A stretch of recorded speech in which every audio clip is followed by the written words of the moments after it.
As the sun rises slowly over the walls of trees, casting long shadows like fingers, I felt like I was being watched. But here behind this green line of trees, that was nothing new. There was a friction in the air, a spark of something. Whether it was good or bad, to me it didn't matter. I had a job to do. I climbed out of bed and slid into the bakery and began that morning's bread. I love this job. Yes, the heat, especially in summer, is unbearable, and the work is hard for very little money. But the magic of the yeast as it breathes life into the dough, and the smell of the dough as it cooks on the griddle, releasing such an evocative, aromatic smell, makes up for it. But above all, it's the thought that my bread that I make now will be pride of place on families' tables as they gather round, break it, and share it. After many hours sweating, I pile the bread onto my board, just as my father did before me and his before him, and I lift it gingerly onto my head. This is the pivotal point. I get it wrong, and my hard labour will have been for nothing. Balancing the board on my head, I begin my long trudge through the long line of green trees. But today, there seems to be more jostling than normal.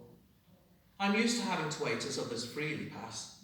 I'm just born on the wrong side of the trees. But today, the Roman guards seem on edge. In only a week it will be Passover, so Jerusalem and the surrounding area are filling up with Jews coming to share the Passover with family and friends, ready to sacrifice at the temple. But there is something else. Again, that spark. The Romans seem agitated as they guard this line of trees. After being jostled and pushed, shouted and shoved, I managed to show my ID card to the guard, and I moved through the line of trees. This little sign, given to me, is priceless. It allows me to pass by. I have friends who can never get to Jerusalem, that live in fear of the guards raiding their home while they sleep. The ID they carry allows them to stay where they are, but it doesn't give them freedom. But now, all thoughts of them are pushed out of my mind as I carry my bread towards Jerusalem. My spot is on the road leading towards Lions Gate on the Mount of Olives. This is a lush green land, and some of it was owned by my family until they were sent away to live the other side of the line of trees. I long to return, but that will never happen. For me, it is just a story people tell at night when the boots of Romans come banging through our village.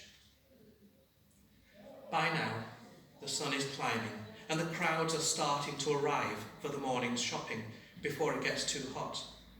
Joining a friend for the last uphill slog, I ask him what's going on, if he has felt the spark. And he tells me that the man Jesus has been seen locally and is said to be on his way to Jerusalem. But he won't tell me any more than this. He is afraid, and he shows it. He clams up. This man Jesus, so the gossip say, is a trouble stirrer.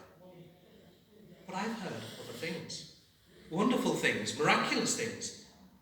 It is said that he will break down the green line of trees, that he will trample down borders, that he is king come to lead us in glorious battle against the Romans.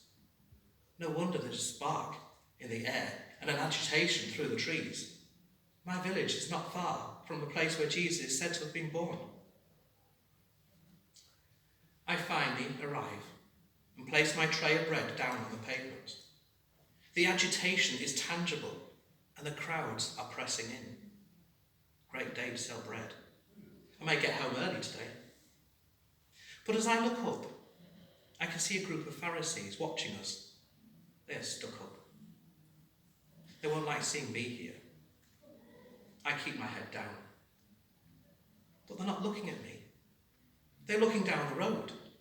I strain to see what they are watching. Just coming into view is a crowd of people shouting and singing.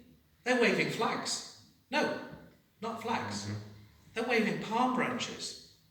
And in the middle of them is a man on a donkey. Could this be Jesus coming to raise an army? No, it can't be. A king will come riding on a horse, wearing armour, ready to intimidate. This man, Jesus, looks just like me. And he's riding a donkey. But there is such a joy on his face. His face emanates warmth and love. And those around him, they too seem as if they have no cares in the world. They seem not to be worried as they get closer to the Pharisees, who look as if they could turn my bread stale just by looking at it. Listening now, I can hear them. What are they shouting? Hosanna, Hosanna.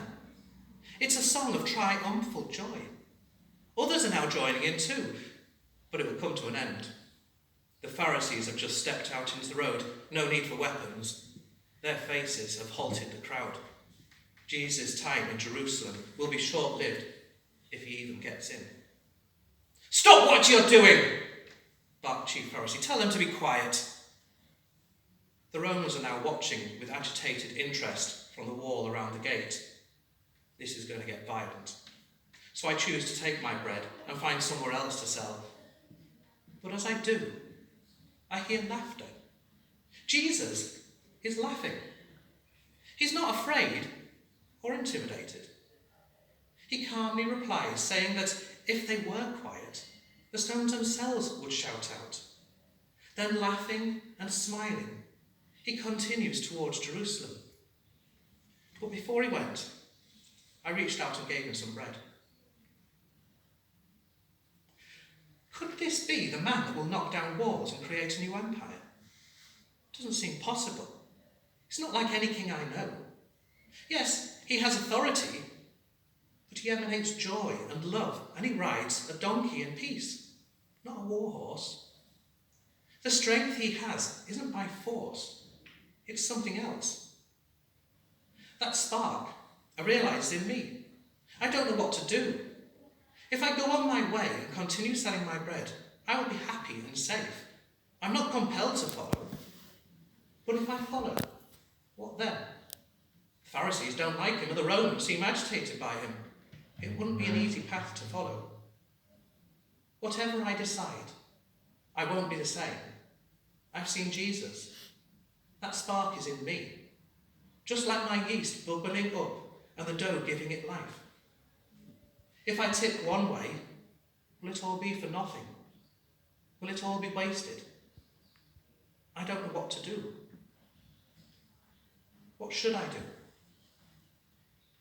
What would we do?